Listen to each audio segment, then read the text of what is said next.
Good evening, everybody, and welcome to MLSsoccer.com's Playoff Central, presented by Samsung Galaxy. Greg Lawless along, Corey Gibbs, and Simon Borg, and we are here to get you ready for the Western Conference semifinals.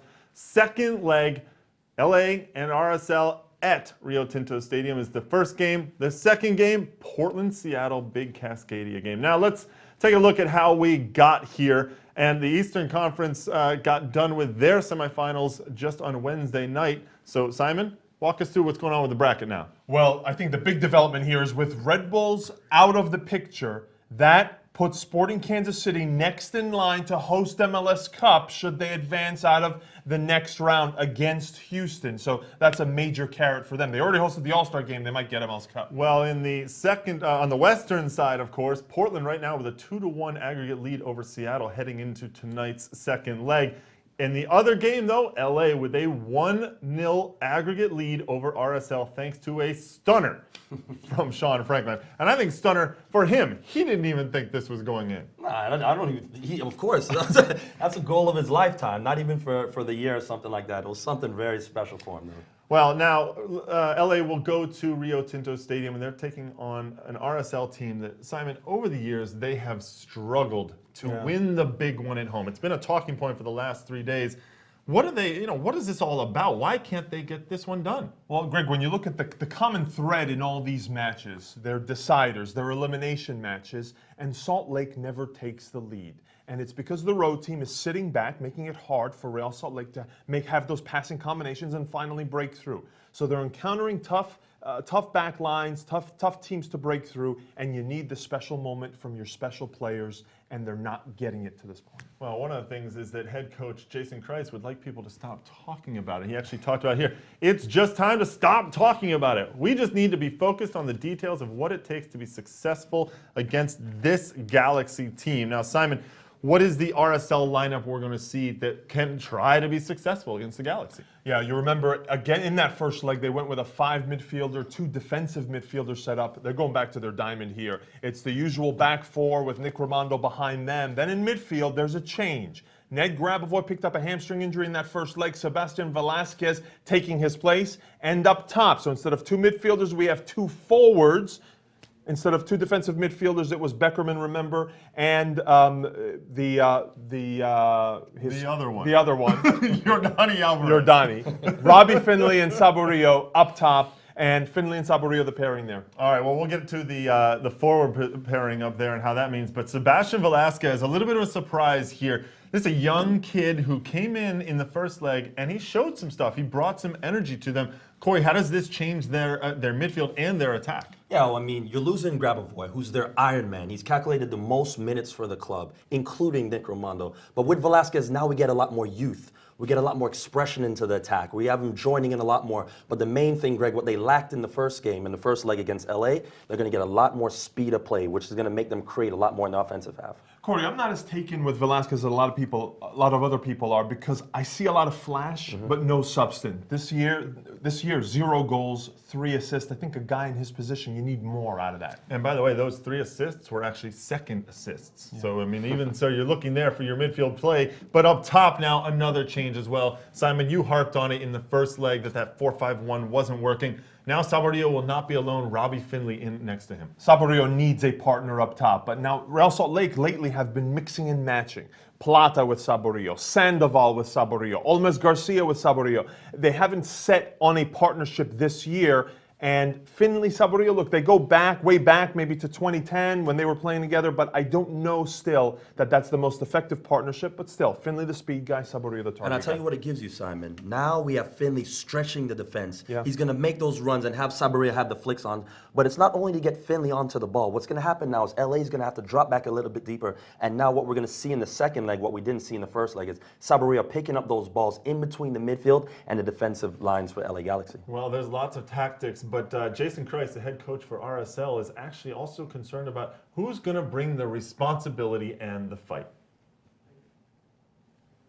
No, we do need guys when they get in dangerous positions to take the responsibility of being the guy that's going to take the chance. And for me, it's not about, most of the time, it's not about the last pass. It's about somebody saying, I'm going to take a shot now. There's no more passes out here that I need to concern myself with. I need to be the one that takes a shot. We just got to fight. I don't care if the passing's off, if it's on. Of course, we're going to try. We're going to try and pass like we can. But if it's not, we got to fight for one another. We got to find a way to win. We got to find a way to make it work. And that needs to be better than it was Saturday.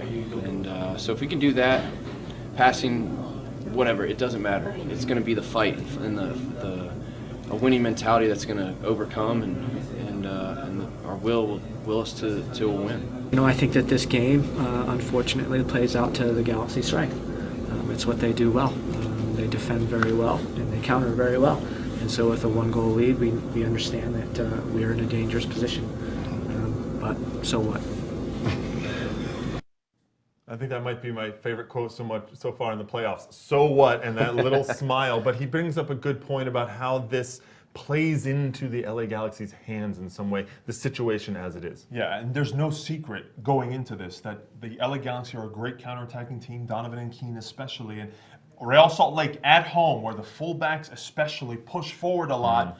That means that Donovan and Keane are going to have a lot more gaps to run through. Yeah, I mean, listen, a lot of coaches say things where they're trying to play mind games with the other club. Greg, I sense a lot of no understanding in terms of what they want to do, but insecurity with the club. Jason also said it, and Kyle Beckerman, in terms of we just need to find answers. We need the aggression. All these things that Salt Lake doesn't have. So where's it going to come from outside of Beckerman? That's my biggest concern. Well, now let's get to the Galaxy lineup. We mentioned Robbie Keane and Landon Donovan, obviously so important mainstays in that lineup. So Corey, how does the Galaxy lineup heading into this second leg? Well, they're going to go the same way they went in the first leg. Jaime Pinedo in goal, outside backs Sean Franklin and Todd Donovan. In the middle, the most crucial matchup for me that's going to have a consistent game, which is Kofi Opare and Omar Gonzalez. They're going to have to restrict Sabarillo and Finley in the attack. In the midfield, we have Marcelo Sarvis and Janino in the centrally.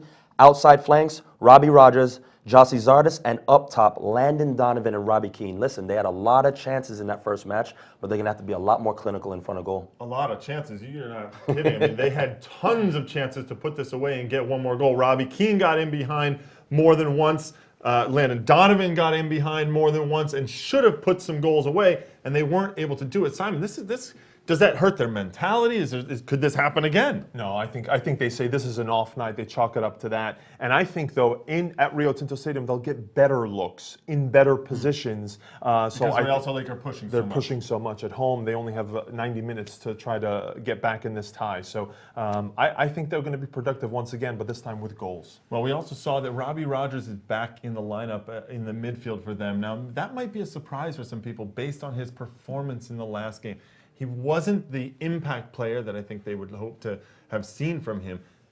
Are you surprised that Rogers is back, considering AJ De La Garza is healthy now? I'm both sides of the fence on this one. I know Bruce Arena very well. He doesn't like to change a team that wins, and they did particularly well in the first match. But now you're going away from home.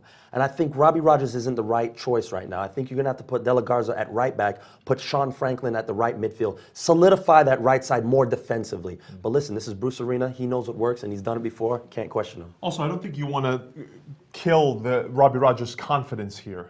Yeah, he may have not had a great game in that first leg, but also they've been going to Zardes a lot, Jossie Zardes, who's more of a threat. So I don't know that you can completely judge Rogers from just that one game. Well, let's get some judging now for ourselves about what the predictions are for this one. Because look, it's 1-0 LA. They're going to Real Salt Lake. We know the problems that RSL have at Rio Tinto in the big games. Corey, we're going to start with you. What's your prediction for this game? Listen, Salt Lake plays a lot of pretty football, but they're not aggressive enough for me. LA takes this one 2-1. Ooh, so that would give a 3-1 aggregate. It's almost a blowout at this point. Simon, what do you got? I think everyone knows what's coming here. Counterattacks, Donovan Keane, they're going to get the goals, 2-0.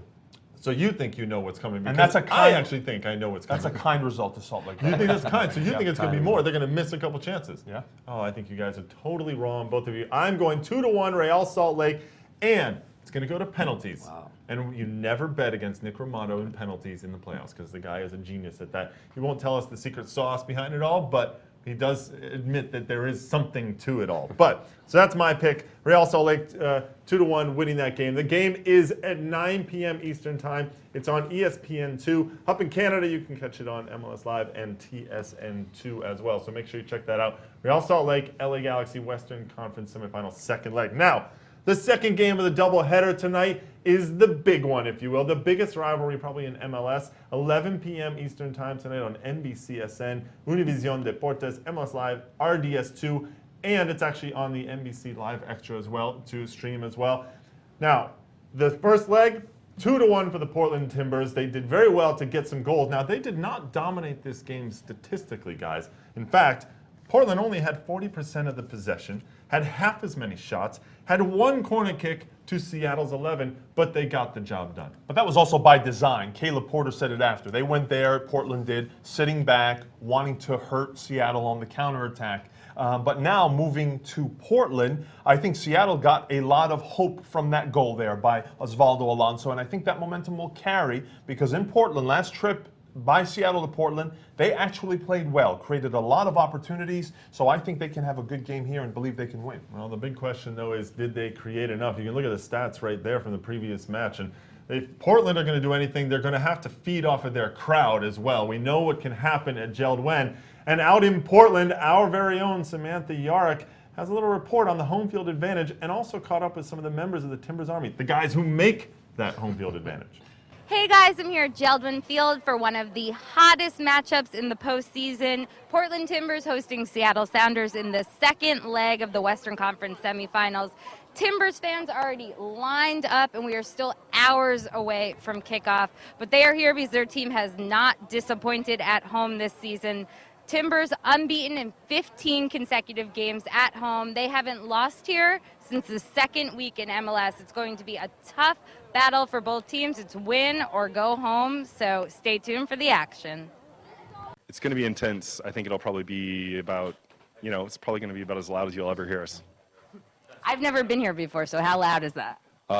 Real loud. Your ears are going to be ringing. The players really do feed off of our energy. I think that when, especially late in the match, when the Sounders are surging, they're really going to take that energy and they're just going to run with it. Well, we're going to have to ask Samantha afterward whether her ears are ringing after this game. But Corey, you have played on the field at Jeld-Wen when it's sold out. In fact, you were there for opening night of Jeld-Wen when Portland were in joining MLS. Now, what's it like down there?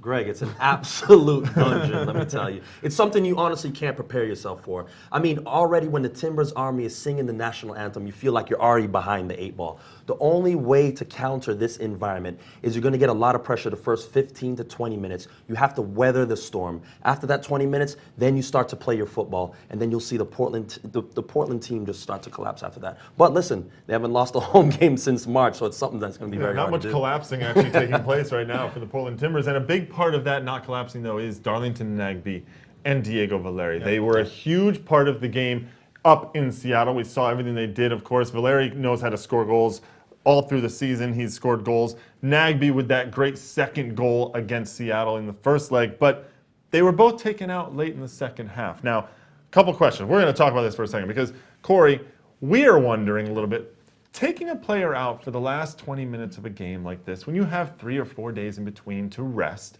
does it really make a difference? It's a massive difference. That last 20 minutes is probably the most physical part of the match.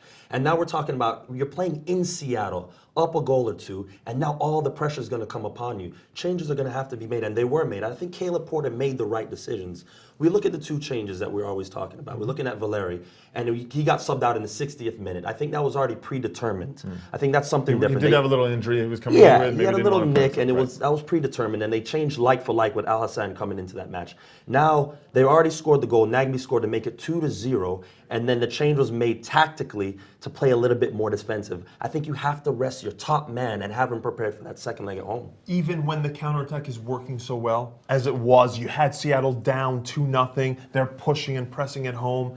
They were very vulnerable to the counterattack. Yeah, I totally agree with what you're saying, Simon. But you have to feel at that point 2-0. You have to trust in your substitutions that they're going to lock it down and hold that lead. Unfortunately, it didn't happen. They didn't lock it down. You're right, and so now it's a little bit dicier. But on the other side, there's a dicey question for the Seattle Sounders.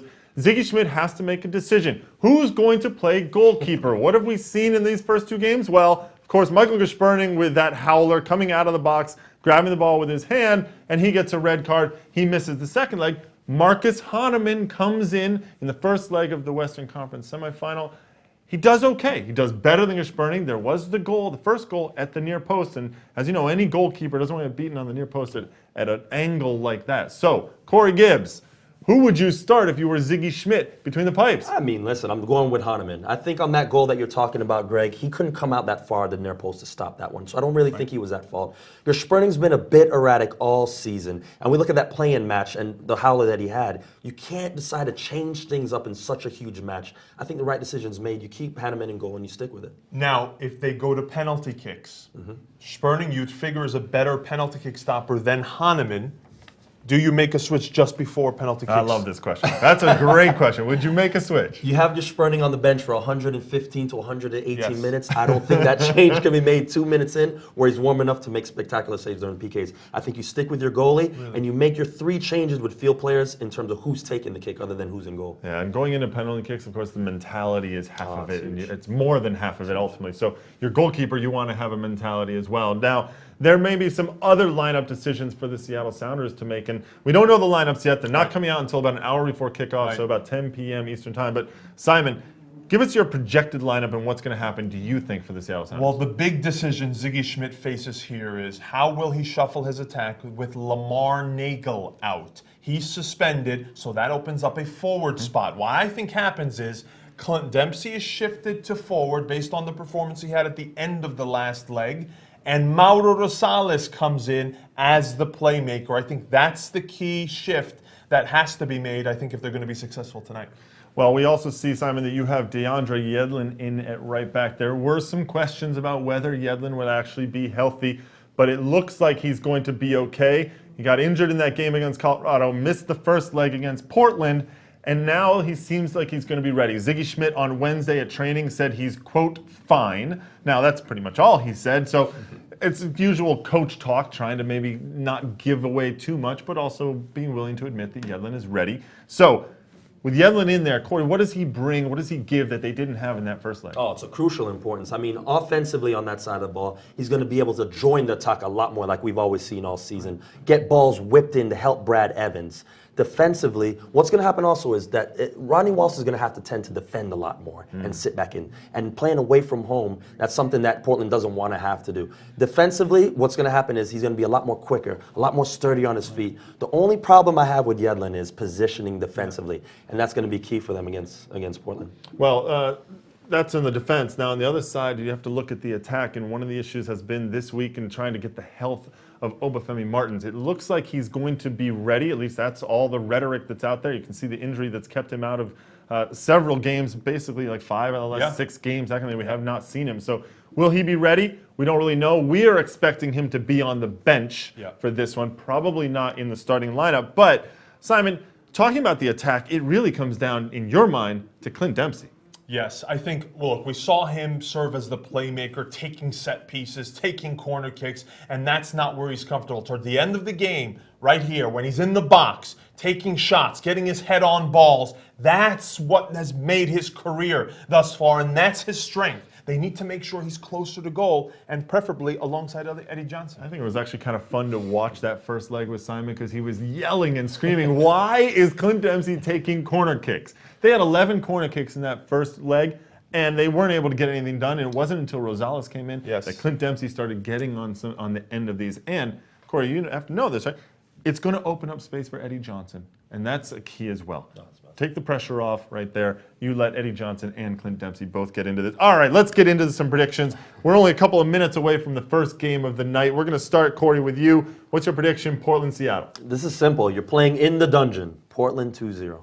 That's it. Done. Look, simple. You're not There's even no more explanation. You're in the dungeon. And by the way, I'm taking 2-0 dungeon. Portland. I'm going to start calling Jeldwin the dungeon. I'm going to make a You're scarf. referring to the dungeon. A lot of people are referring to this 15-game unbeaten streak that Portland has there. But that's the regular season. This is the playoffs, first playoff game at Jeldwin Field. This is like nothing the Timbers have seen all season. The pressure's different, and I think Seattle will take it to them. We'll get a goal. Dempsey at forward will make a difference. They'll be good on set pieces. 2-0. Seattle wins, overturns the result, goes through. Wow, it's so astounding to think what you're talking about also is The Sounders are the underdogs. There's no pressure on them. They can play freely and loosely. I think you're crazy.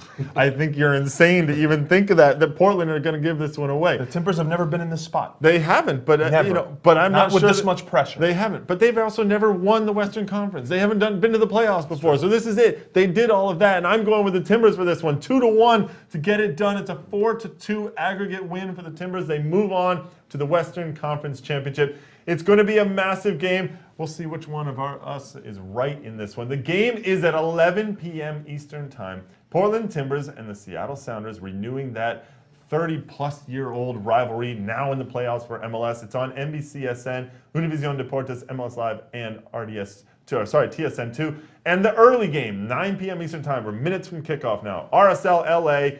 It's on ESPN2, MLS Live, and TSN2. Make sure you check that out.